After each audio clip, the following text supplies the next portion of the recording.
Larry Hurtado, a scholar who spent decades studying how early Christians read their Bible, once called one question in his field unresolved: what the oldest Greek Bible actually called God. It traces to a scrap of papyrus from a cave above the Dead Sea, catalogued as 4Q120, copied in the century before Jesus was born.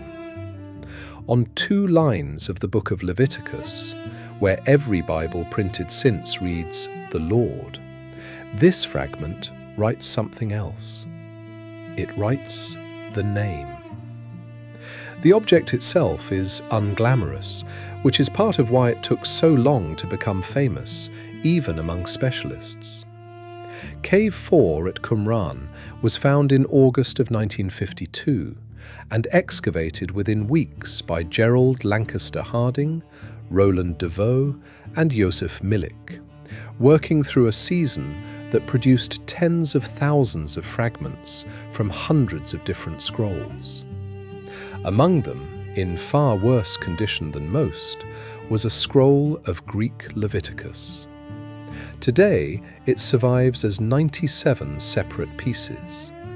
Only 31 of those pieces hold enough legible text to reconstruct anything at all. A patchwork stretch running from the 11th verse of chapter 1 to the 25th verse of chapter 5, with long silences in between where the papyrus simply did not survive. The letters are uncial, capital forms, run together with no spaces between words, the way Greek was commonly written at the time, occasionally broken by a deliberate gap where the scribe wanted to mark a pause in sense. On one surviving fragment, a small hook-shaped mark separates one section from the next, one of the only punctuation-like signs on the entire scroll. Papyrus of this age has a particular look under museum light. Brittle, the colour of dried tobacco leaf, the individual plant fibres still visible where the surface has worn thin, the ink gone from black to a soft rust brown. It is housed today in the Rockefeller Museum in Jerusalem, a short distance from where it was copied roughly 2,000 years ago, kept under the same careful, climate-controlled conditions as the rest of the surviving Qumran collection. Patrick Skeon, the priest and scholar who first studied it for publication, dated the handwriting to the final years of the 1st century before the Common Era, or the opening years of the century that followed. Paleographers date manuscripts by comparing letter forms to other, more securely dated writing, an inexact science, but a well-tested one. That dating matters here because at 2 of the surviving points, the 12th verse of Leviticus chapter 3 and the 27th verse of chapter 4, the scribe did not write Kyrios, the ordinary Greek word for Lord. He spelled out 3 Greek letters instead: iota, alpha, omega. Iau, Iau. Qumran itself sat on a dry plateau above the northwestern shore of the Dead Sea, home in the last centuries before the Common Era to a small, disciplined religious community that most scholars associate with a Jewish sect known as the Essenes, though the identification is not universal, and the site's exact relationship to the caves around it is still debated among archaeologists. Whoever lived there kept an extraordinary library, and at some point before Roman forces swept through the region during the Jewish revolt that began in the year 66 of the Common Era, someone hid that library away in the surrounding cliffs and caves, in jars and wrapped bundles, where it sat undisturbed for roughly 1900 years. Most of what came out of those caves in the 1940s and 50s was Hebrew and Aramaic. The presence of Greek manuscripts at all, including this one, tells its own quiet story about a community that, whatever its precise identity, kept at least some contact with the wider Greek-speaking Jewish world beyond its own strict Hebrew practice. Here is what that detail actually threatens. Every modern Bible that reads "the Lord" is quietly assuming that word was always there, that it is simply what the text has always said, the way a river assumes it has always run through its valley. A single fragment older than the Bible's most famous ancient copies is enough to turn that assumption into a claim that has to be argued for, not simply repeated. And once you start looking for the argument, you find that scholars have been having it without resolution for the better part of 70 years. To understand why a Greek translation of Leviticus existed at all, it helps to remember who was actually reading it. By the 3rd century before the Common Era, a large and prosperous Jewish community had settled in Alexandria in Egypt, speaking Greek as their daily language, and in many cases no longer fluent in Hebrew at all. A later Jewish tradition, preserved in a document known as the Letter of Aristeas, tells a story, almost certainly embellished, and treated by most historians as legend rather than sober history, of scholars brought from Jerusalem specifically to translate the Hebrew scriptures into Greek for the Royal Library in Alexandria. Whatever actually happened in the details, the underlying need was real.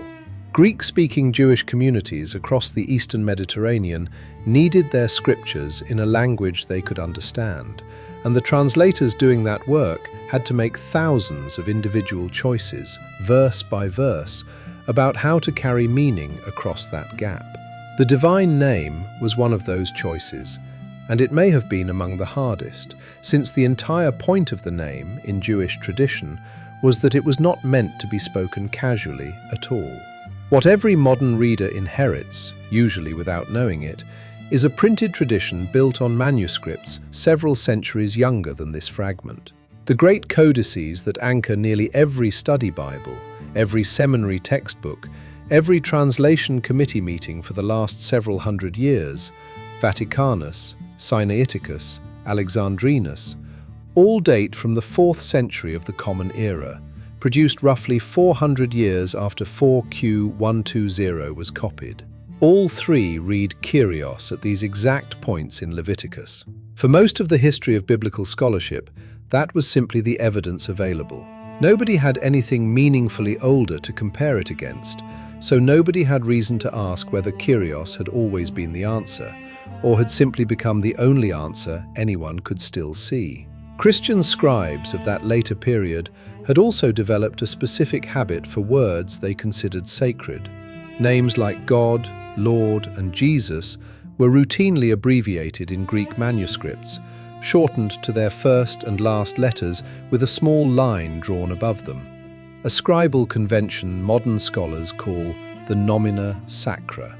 It marked those particular words as set apart from ordinary text, visually distinct on the page.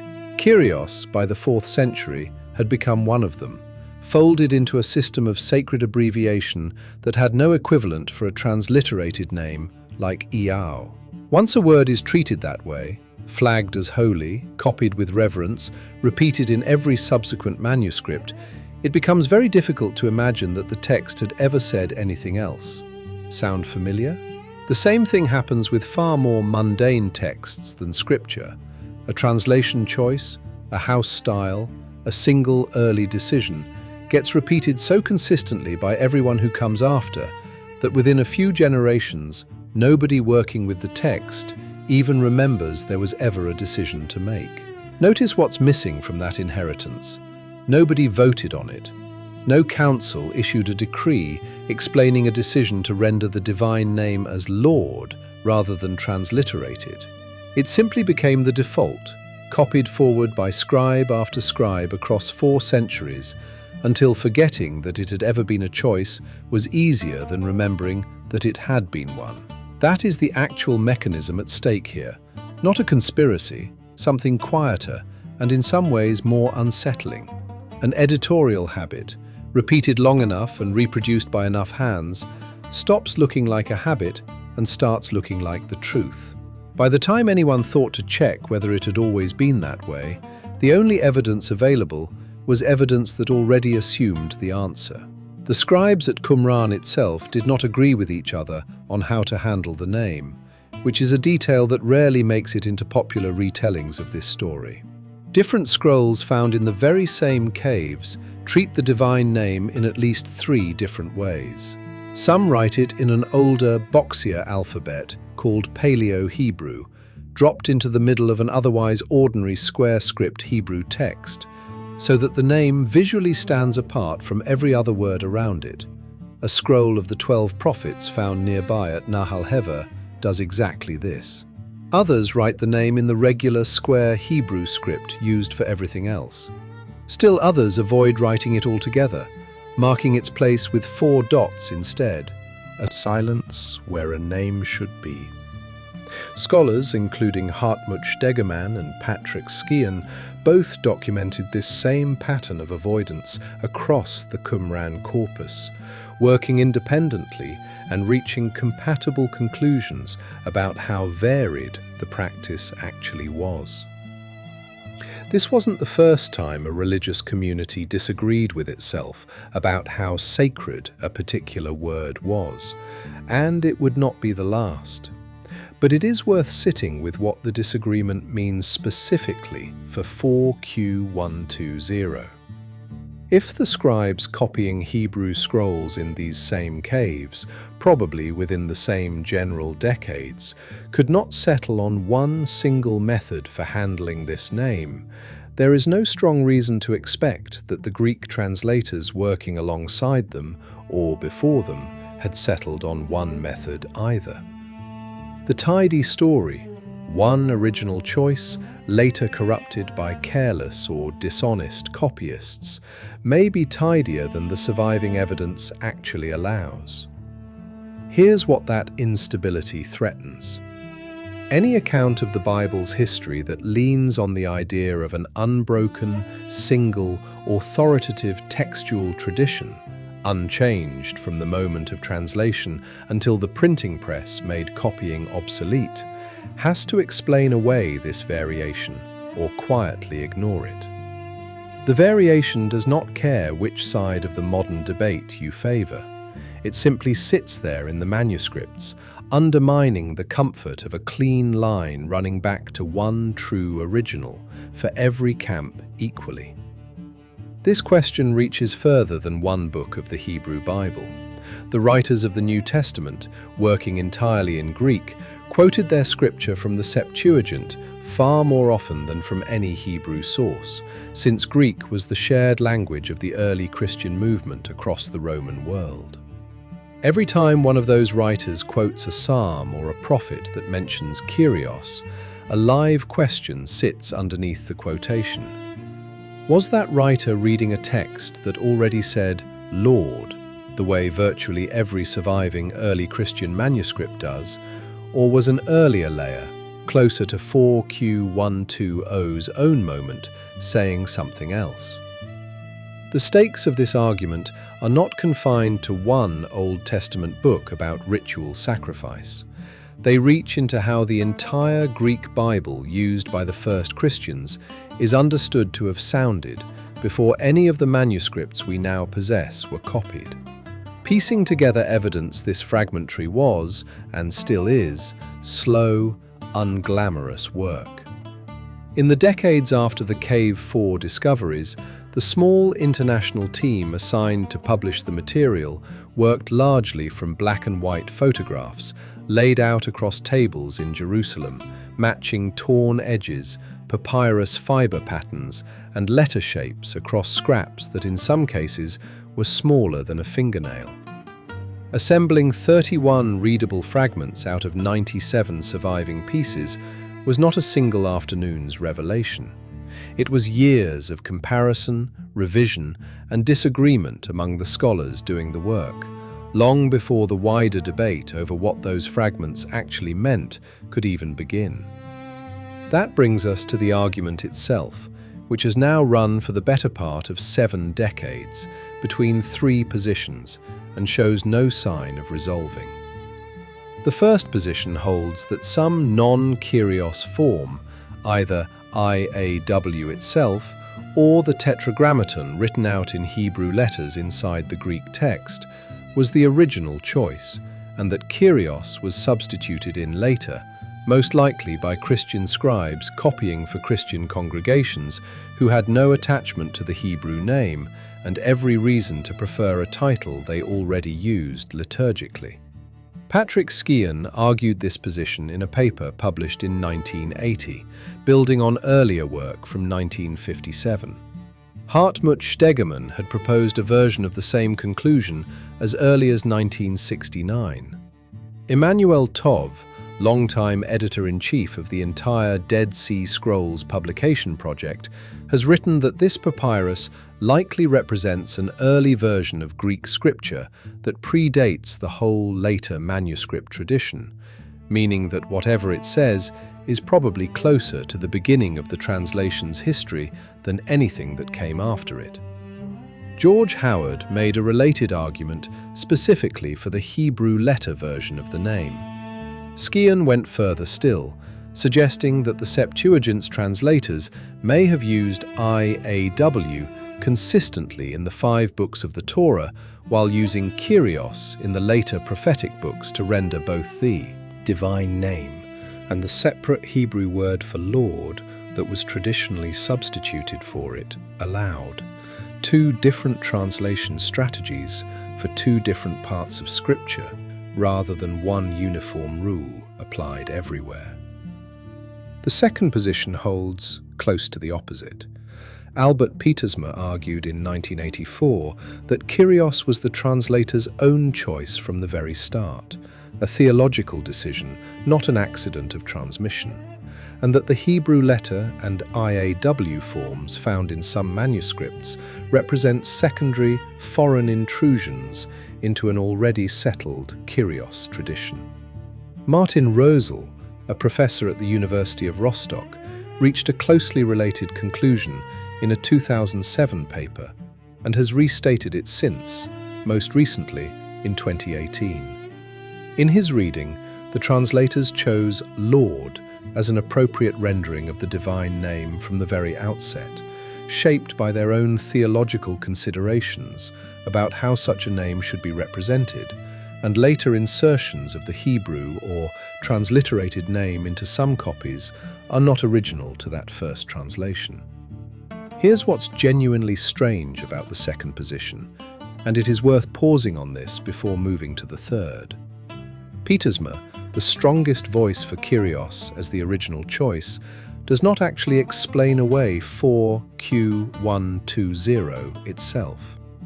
He has called this exact fragment's credentials as a genuine Septuagint witness, in his own words, well-nigh impeccable, about as close to an endorsement of authenticity as a specialist gets.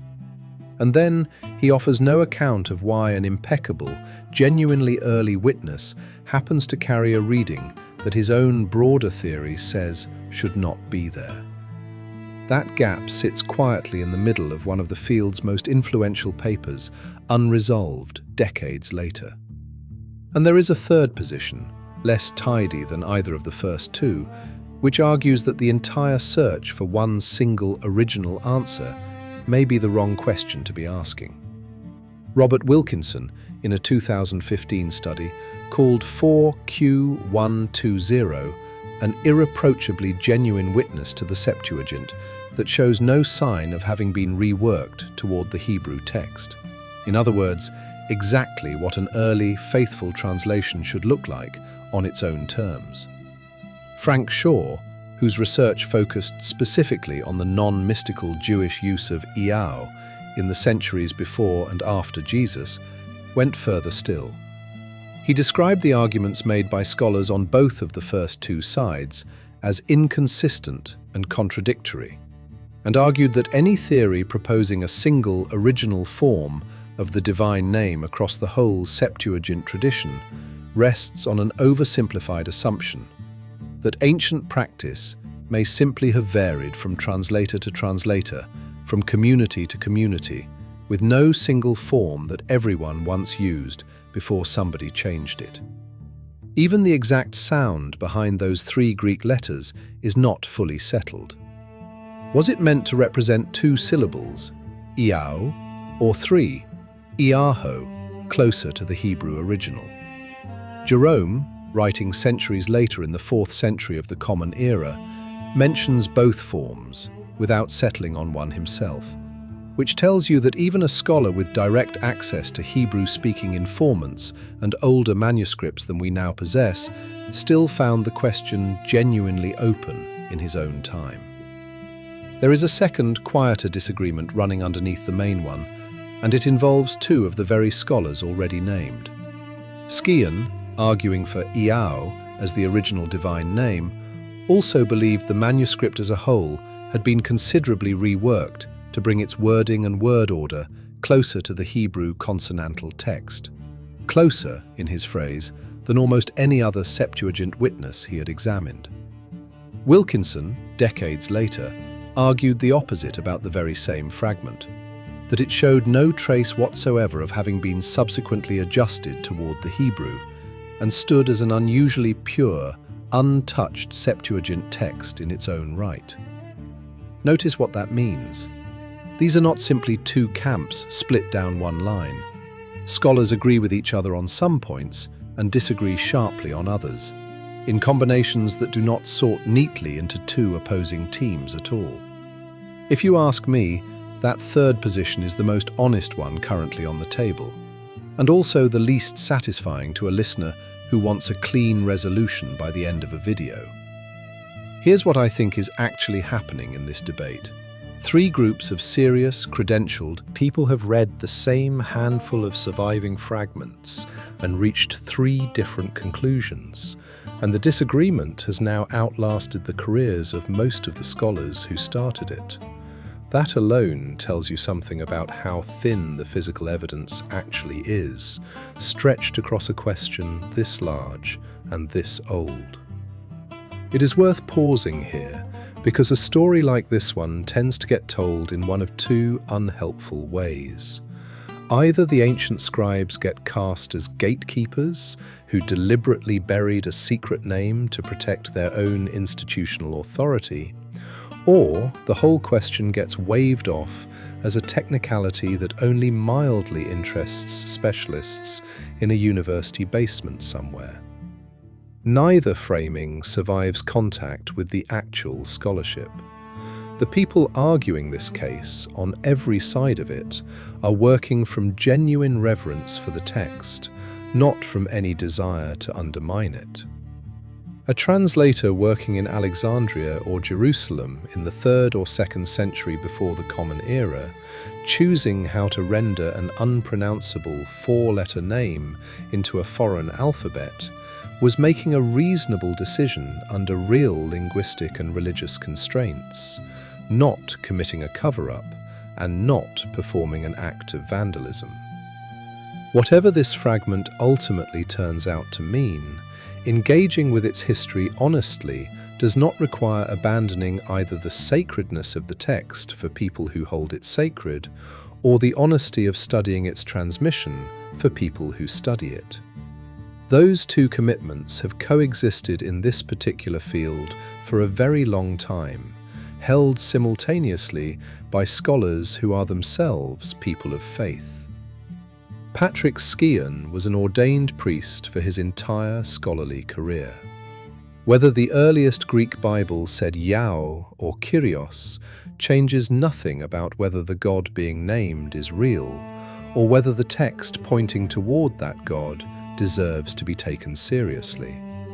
It only changes what we can honestly claim to know about 4 particular Greek letters on 2 particular lines in 1 particular fragment of papyrus. That is a narrower question than it sounds, and a more answerable one, even when the answer keeps refusing to arrive. The man most associated with the case for an original IAO did not live to see how the argument he started would eventually unfold. Patrick Skeon was ordained a Catholic priest in 1933, earned his doctorate in sacred theology at the Catholic University of America 5 years later, and joined the faculty there in the Department of Semitic and Egyptian Languages. He was brought onto the international team publishing the Cave 4 Scrolls in 1953, given responsibility for the Paleo-Hebrew and Greek biblical manuscripts recovered from that cave, this fragment of Leviticus among them. He spent the better part of 3 decades with that material, teaching, editing, publishing preliminary studies, and eventually being named a Monsignor by Pope Pius XII in recognition of his scholarship. He retired from the university in August of 1980. He died the following month, on the 9th of September, at the age of 70. The official critical edition containing his findings on 4Q120, the volume scholars still cite by page number today, was not published until 1992, 12 years after his death. He had written the paper that first proposed Yahweh as original in the very same year that he died, and the argument he opened kept moving without him. Through Pietersma's published response in 1984, through Rosel's rebuttal more than 2 decades later, through Shaw and Wilkinson and Troxell and Hurtado, none of whom he ever read a word of, all of them still, in a real sense, arguing with a man who never lived to see his own conclusion reach print. The name Yahweh, once it existed in Greek at all, did not stay confined to careful, professionally copied translations of Leviticus. It travelled well beyond the community that first wrote it down. By the 1st century before the Common Era, Greek and Latin writers with no connection to Judaism were already using the form. A 6th century Byzantine writer named John the Lydian reports that the Roman scholar Varro, writing in the same general period as 4Q120 itself, said that the Jewish god was called Yahweh in what Varro termed the Chaldean Mysteries, a second-hand report, since Varro's own original text on the subject has not survived, but a genuine outside witness to the form, circulating outside Jewish scribal circles. Centuries later, the same 3 letters resurface in Gnostic cosmological writings from the 2nd and 3rd centuries of the Common Era, where IAW appears as one name among a hierarchy of divine and semi-divine powers, folded into elaborate systems that would have been unrecognizable to the scribe who first wrote it into a scroll of Leviticus. On small engraved gemstones known as abraxas amulets, worn or carried as protection against harm, the same letters sit alongside images of serpent-legged figures and strings of other invoked names, worlds away from a Qumran scriptorium and centuries removed from any concern with the Jerusalem temple or the text of Leviticus. Even a much later Christian manuscript, the 6th century Codex Marcellianus, preserves the form, not inside the scripture text itself, where Kyrios had long since taken over completely, but tucked into marginal notes beside 2 verses of the book of Ezekiel, alongside another archaic rendering of the name written to visually mimic Hebrew letters on the Greek page. The old form had not vanished from memory. It had simply been pushed to the edges of the page, a footnote to a decision that had already been made everywhere else. Here's what needs to stay separate, because popular treatments of this topic constantly blur it together, and the blurring is where careful history slides into something else. The appearance of IAW in a careful, professionally copied Greek Leviticus scroll from a religious community in Judea is one kind of evidence. Its later appearance on a magical amulet, invoked alongside a dozen other divine names to ward off illness or attract love, is a different kind of evidence entirely, from a different world, separated by centuries and by intent. The magical afterlife of the name does not make the manuscript evidence more mysterious, and it does not make it more powerful. If anything, treating the two as the same phenomenon cheapens the actual scholarly question, which has nothing to do with charms or protective spells, and everything to do with how one specific translation tradition, working in one specific place and time, chose to render 4 Hebrew letters into a foreign alphabet. So what can the fragment actually tell us? And just as importantly, what can it not? It is worth being honest about the limits here, because this is the part of the story that gets cut from most retellings, and it happens to be the most important part. The fragment itself is smaller than it sounds once you have actually heard the numbers. 2 attestations of the name, embedded in 31 reconstructible fragments out of the 97 that survive. Most of the remaining 66, too small or too damaged to identify with confidence at all. Paleographic dating, the method used to place 4Q120 in the final decades before the Common Era, works by comparing the shapes of individual letters against other manuscripts whose dates are independently known. A genuinely useful technique, refined over decades of comparative study, but one that its own practitioners describe as a comparative art rather than a precise instrument. It can place a manuscript within a range of several decades. It cannot fix a single year. Scahan's own estimate carried exactly that kind of built-in uncertainty, spanning the transition between one century and the next, rather than pinning down an exact date either side of it. A companion scroll from the very same cave, catalogued as 4Q127, may preserve 2 more occurrences of the name, but the manuscript's genre itself is disputed, with one specialist describing it as a paraphrase of Exodus, and another arguing it may be an entirely different kind of apocalyptic text, and the readings of IAW within it are, in the words of the scholar who examined them most closely, simply unclear.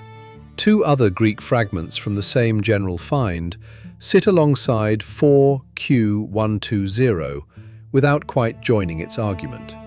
The first, catalogued as 4Q119 and written on parchment rather than papyrus, preserves a free rendering of a different stretch of Leviticus, chapter 26, and is itself sometimes cited by scholars as an early and valuable Septuagint witness in its own right.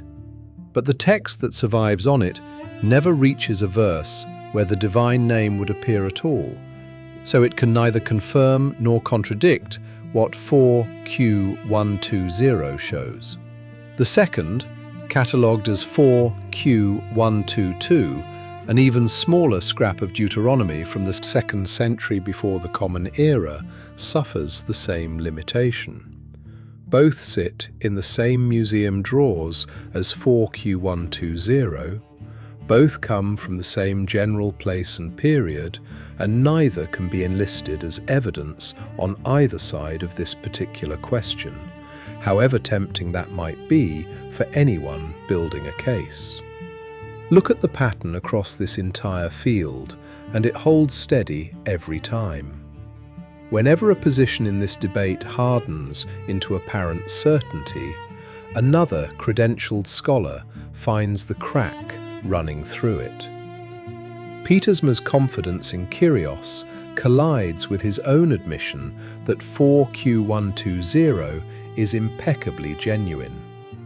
Scahan's confidence in IAW has to account for the same scribe using Kyrios elsewhere in the prophetic tradition. Shaw's argument against any single original form is, by his own account, itself just an argument. not a discovery that closes the case. That is not a flaw in the scholarship. That is what honest, careful work on a genuinely thin body of physical evidence actually looks like from the inside. And it is worth far more than a tidy answer that quietly outruns what 2 damaged lines of papyrus can actually support. There is an entire genre of storytelling built around fragments exactly like this one, and it survives by doing the opposite of what the actual evidence allows. It fills the gaps with certainty instead of honesty, because certainty is more satisfying to watch than a genuine, unresolved argument between careful people. It is worth naming that temptation directly, since this fragment sits close enough to real mystery that inventing a fake one on top of it would be easy and would almost certainly perform better than the truth. The truth here is smaller, stranger, and harder to package. 2 lines of papyrus, 3 Greek letters, and 70 years of serious disagreement that nobody has managed to close. That is not a failure of the story, that is the story. So where does that leave the name itself? A translator, somewhere in Egypt or Judea, in the 2nd or 3rd century before the Common Era, sat down with a Hebrew scroll of Leviticus and had to decide what to do with 4 Hebrew letters, too sacred in his own tradition to be spoken aloud in ordinary conversation. He could transliterate the sound as closely as Greek would allow. He could substitute a respectful title instead. Whichever he chose, the choice itself was an act of translation, an attempt to carry something across a language barrier without losing what mattered most about it in the process. Somewhere between his papyrus and the 4th century codices that now anchor nearly every Bible printed since, Kyrios became the standard answer, copied so consistently and for so long that for most of the last 2,000 years, almost nobody thought to ask whether it had always been the answer at all. History doesn't teach us which side of this argument is correct.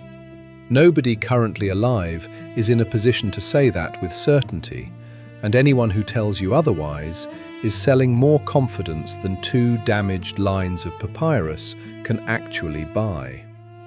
What history teaches here is narrower and in some ways more useful. It teaches that even a decision as significant as what to call God in Greek was made by particular people at a particular time, working under real constraints, and that the decision was then carried forward by scribes who mostly never questioned it, until it looked, centuries later, like the only decision anyone could ever have made. Every fixed tradition looked, at some point in the past, like an open question. This one simply left behind enough evidence, barely, for us to still see the seams. Patrick Skian spent 27 years of his life with a fragment that outlived him by more than a decade before the wider world officially saw, in print, what he had spent those years seeing in it. He never learned how the argument he opened in 1980 would ultimately turn out. He never read Pietersma's rebuttal 4 years after his death, never read Rosel's rebuttal to that, never read the careful, skeptical case that Shaw and Wilkinson would eventually build against the idea of a single answer at all. In a real sense, neither has anyone else, because the debate has no ending yet to read. The scholars now arguing it are, in effect, still writing letters to a man who cannot receive them, continuing a conversation he started and will never see close. The debate he opened is still alive today, still argued by serious people who disagree with each other in good faith, still resting on 2 damaged lines of papyrus that refuse, so far, to settle the question either way. Of everything tonight, one question is worth carrying home. Was the name replaced in order to protect it? Kept back the way anything genuinely precious eventually gets kept back from casual use? Or was it replaced in order to translate it, carried across a language barrier the way any word eventually has to be carried if it is going to survive at all beyond the community that first spoke it? And would the scribes who actually made that choice all those centuries ago, working by lamplight with a reed pen and a scrap of imported papyrus, have recognized the difference themselves? The story ends here, but history, as always, is just beginning.